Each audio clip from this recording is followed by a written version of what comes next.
जी hello दोस्तों, मैं हूं कमर शीमा। उम्मीद है आप लोग ठीक होंगे। दोस्तों, हाल ही में फाइनेंशियल टाइम्स ने एक बड़ी स्टोरी छापी है, जिसमें basically they are talking about the 10 years of Narendra Modi. और अगर आप देखें कि नरेंद्र मोदी के जो 10 साल हैं, वो कैसे थे, क्या इंडिया वाकई ही 2047 तक एक डेवलप कंट्री बन सकता है, डेवलप्ड इकोनॉमी बन सकता है जब इसके 100 साल कंप्लीट हो जाएंगे। तीन चीज़ें बड़ी इंपॉर्टेंट हैं to look at India. Its demography, its democracy and diversity.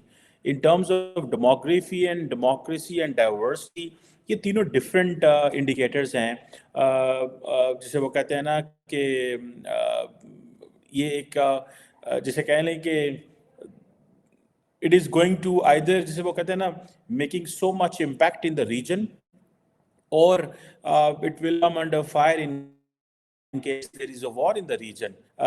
और for example आप देखें कि क्या इंटरनेशनल इन्वेस्टर्स, कंसल्टेंट्स लोग आ रहे हैं यहाँ पे कि नहीं आ रहे।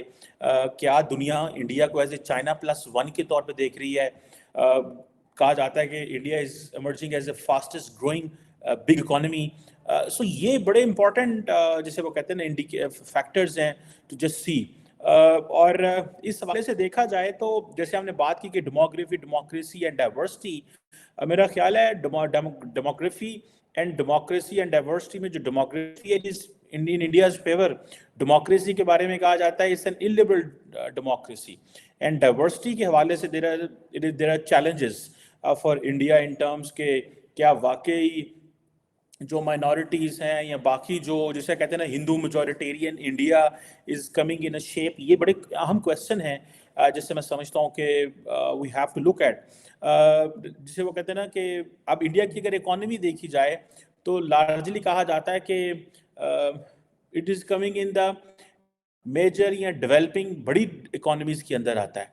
और जो ग्रॉस डोमेस्टिक जो प्रोडक्ट है in terms of the purchasing power parity, वो भी बढ़ी है।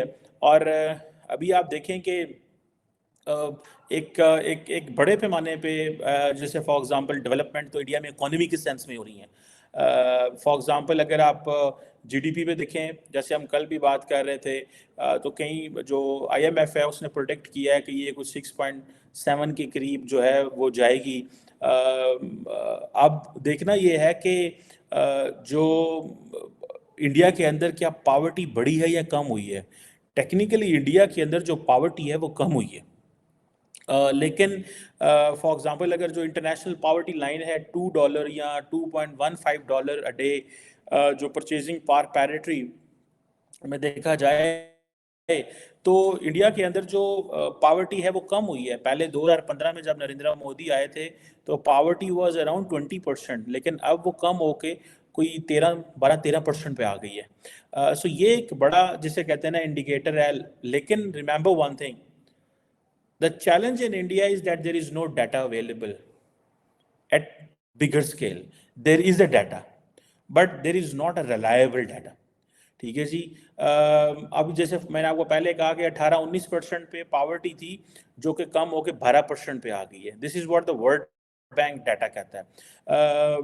और ये urban centres and rural centres दोनों की बात की जा रही है। सो आप समझ लें कि आज भी 12% people in India are living, जो इंटरनेशनल पावर्टी लाइन है वो $2.25 पे गुजारा कर रहे हैं। $2.25 से भी जो है वो कम गुजारा कर रहे हैं।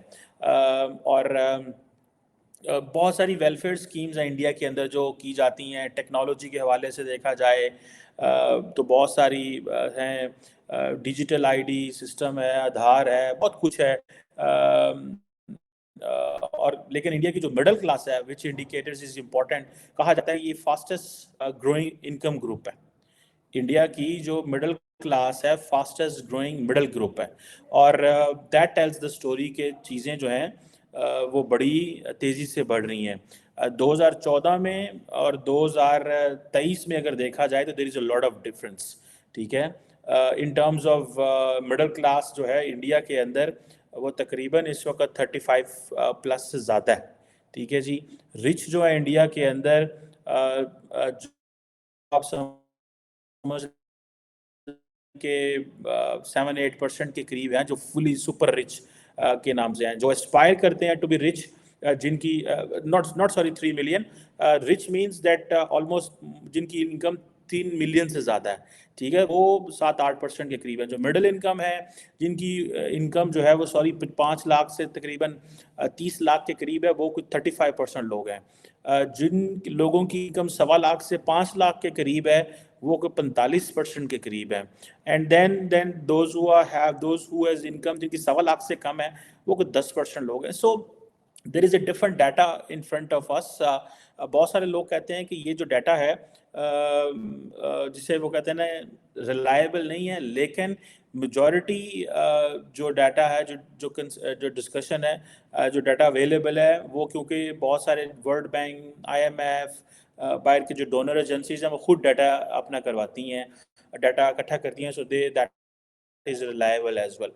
फॉर एग्जांपल इंडिया की जो इन्फेंट मोर्टेलिटी रेट है, वो कहा जा रहा है बड़ा तेजी से गिर रहा है, ठीक है। So it used to be somewhere around 60%, 60 mortality होती थी, यानी कि 1,000 बच्चा पैदा हो रहा है तो वो अगर 60-70 उसमें से उनकी जाने जा रही थी। अब जो है वो कम होके वो कोई आप समझ लें कि 28-30 के करीब जो है वो 28 के करीब आया। सो इट मीन्स कि they have invested much in the health sector, that is why उनका वो कम है। सो ये जो चीज़ है दैट टेल्स के हेल्थ सेक्टर में अच्छी भली नरेंद्र मोदी के दौर में पर्टिकुलरली जो इन्वेस्टमेंट्स हुई हैं। अनएम्प्लॉयमेंट के हवाले से कहा जाता है कि बहुत ज़्यादा हुई है, ख़ास तौर पे वो जो जिसे कहते हैं ना प्री पेंडेमिक एरिया जो था, उसमें भी कोई आप क्या समझ लें कि 7-8% अनएम्प्लॉयमेंट थी। फिर जब कोविड आया तो तकरीबन अनएम्प्लॉयमेंट तो 25% पे क्रॉस कर गई। अभी भी 10% से ज़्यादा अनएम्प्लॉयमेंट है इन टर्म्स ऑफ 23-24 की मैं बात जो कर रहा हूँ आपके सामने। एक इंडिया के अंदर एक सेंटर है जिसे कहते हैं centre for monitoring Indian economy, और ये कहा जाता है कि इंडिया का मोस्ट साइटेड अनएम्प्लॉयमेंट फिगर है। और ये कहते हैं कि जो 15 साल से लेकर 34 साल तक जो एज ग्रुप है, इस ग्रुप में जो अनएम्प्लॉयमेंट है वो बहुत ज़्यादा है, तकरीबन 45% अनएम्प्लॉयमेंट है। So centre for monitoring Indian economy ये कहता है कि यंग लोग जिनकी उम्र 15 साल से लेकर 34 साल तक है, इनके अंदर जो अनएम्प्लॉयमेंट है that is 45%। This is very dangerous in that sense कि अगर इंडिया के जैसे चाइना में हम बात कर रहे हैं कि चाइना की जो यूथ है वो 20-22% वहाँ पे जो है वो अनएम्प्लॉयड है। इंडिया की वो बता रहे हैं कि तकरीबन 45% जो है वो अनएम्प्लॉयड यूथ है। इन माई अंडरस्टैंडिंग ये बहुत बड़ा नंबर है, और बहुत सारे लोग हैं those who are continuously looking and saying कि जी जो डाटा है इंडिया का, जो इंडियन अथॉरिटीज़ अक्सर देती हैं, समटाइम्स यू कांट से कि this data is reliable. For example जिसे कह लें कि एक प्रिंसटन यूनिवर्सिटी के प्रोफेसर आई थिंक अशोका मोडी, वो उन्होंने बुक लिखी है इंडिया इज़ ब्रोकन, जिसमें वो बात करते हैं बहुत सारी चीज़ों की, कि अनएम्प्लॉयमेंट के हवाले से बड़ी हाई है। लेकिन अगर देखा जाए फॉर एग्जांपल इंडिया का road and rail infrastructure rate network देखा जाए तो वो बहुत तेज़ है।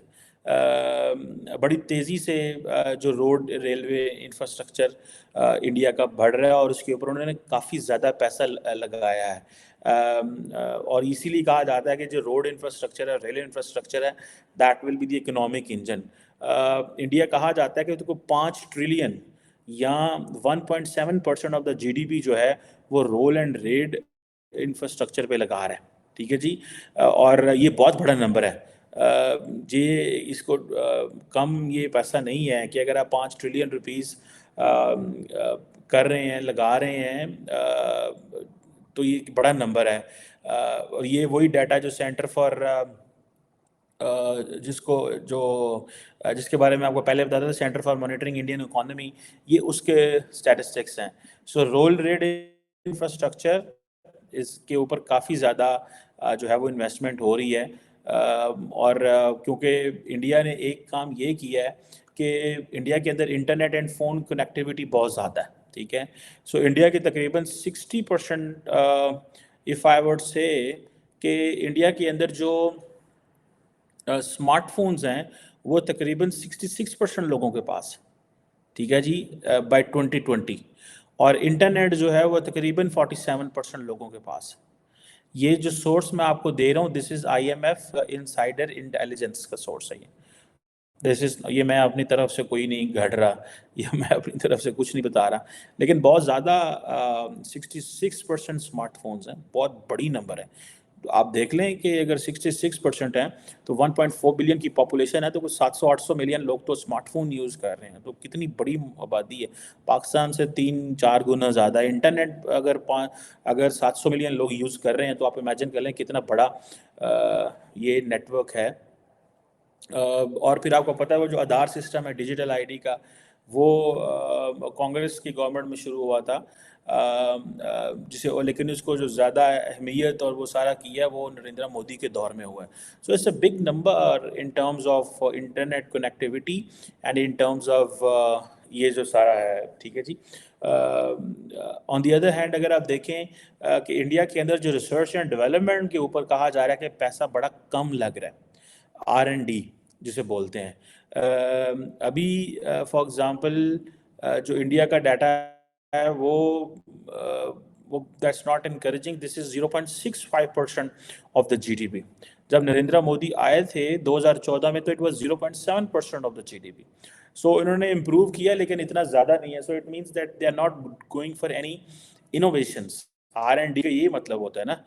ऑन फॉर एग्जांपल इसराइल को 5.5% ऑफ द GDP R&D पे लगा रहा है, कोरिया 5% लगा रहा है, अमेरिका 3.5%, UK 3%, चाइना जो है वो कोई 2.5% of the GDP spending on the R&D। सो सो ये चीज़ें हैं इंडिया के अंदर। जैसे फॉर एग्जांपल इंडिया को जो बड़ा एडवांटेज है कि वो जो IT सेक्टर में they have big investments, so R&D में वो कम पैसे लगा रहे हैं। ऑन द अदर हैंड देखा जाए तो कहा जा रहा है कि इंडिया की जो प्रेस फ्रीडम रैंकिंग है, जो कि रिपोर्टर्स विदाउट बॉर्डर्स बताते हैं कि it's going down. For example 2014 में तकरीबन 120 पॉइंट थी, तो 2024 में 161 पे है। सो 120 नंबर पे थे, तो 2023 में 161 नंबर पे है। सो ये कुछ हैं ऐसे statistics. By the way America के अंदर भी जो और UK और इनके अंदर खैर काफ़ी ज़्यादा प्रेस फ्रीडम इंडेक्स आई है, लेकिन समहाउ ये स्टोरी जो है I think Indians don't care and prime minister Modi doesn't care at all कि either the world is respecting him in terms of media के हवाले से या नहीं। एक बड़ा इंपॉर्टेंट पॉइंट है in terms of women participation in the labour. कहा जा रहा है कि ये जो लेबर की जो पार्टिसिपेशन है ख़वातीन की इन साउथ एशिया के अंदर सबसे कम है भारत की। सो आप ये समझ लें कि इवन के पाकिस्तान में नरेंद्र मोदी के दौर में जब 2014 में आए थे नरेंद्र मोदी, तो 24-25% पार्टिसिपेशन थी। अब वो कम होके तो इट हैज़ कम टू 24%। सो 24.8 से 24.8 से 24%, यानी कि 0.8% कम हुई है। पाकिस्तान का मैं डाटा देख रहा था 23% से ऑलमोस्ट 24.6% गई है। बट एनी हाउ बांग्लादेश में बहुत ज़्यादा है, ऑलमोस्ट कि समझ लें कि 37-38% पार्टिसिपेशन है, women participation in the labour. So ये चीज़ें हैं इन टर्म्स ऑफ, जैसे मैंने कहा, डाइवर्सिटी देखें, डेमोग्राफी देखें, and in terms of democracy देखें। So India is moving in so many ways. जैसे उनको रोड इंफ्रास्ट्रक्चर का बड़ा पैसा लगा रहे हैं, पावर्टी उन्होंने बड़ी कम की है, मिडिल क्लास इंक्रीज हुई है, इन्फेंट मोर्टेलिटी उन्होंने कम की है, अनएम्प्लॉयमेंट स्टिल हाई है। ऑब्वियसली उसके indicators they may be looking, लेकिन जैसे रेल रोड की बात की वो तेज़ है, इंटरनेट बहुत ज़्यादा लोगों को दी है। सो these are big developments, by the way, in 10 years of Narendra Modi, but largely the local impression on public जो है वो people are very much supporting Narendra Modi, बहुत ज़्यादा उसको सपोर्ट कर रहे हैं for so many reasons. It's not just कि जी वहाँ पे ख़वातीन की या प्रेस फ्रीडम के वाले से अगर इंडिकेटर आ रहे हैं तो उनको कोई परवाह नहीं है, बल्कि सारा प्रेस, सारा social media is supporting Modi. ये मालदीव्स के इशू में देख लें, कनाडा के इशू में देख लें, बहुत सारी और चीज़ों के इशू में देख लें। So this is there. So let's see what how people look at these ratings. But 10 years of Narendra Modi, uh, in many ways, India has progressed, and in many ways, it's very challenging. But largely, his era is being considered as an era of growth for the people of India. Thank you.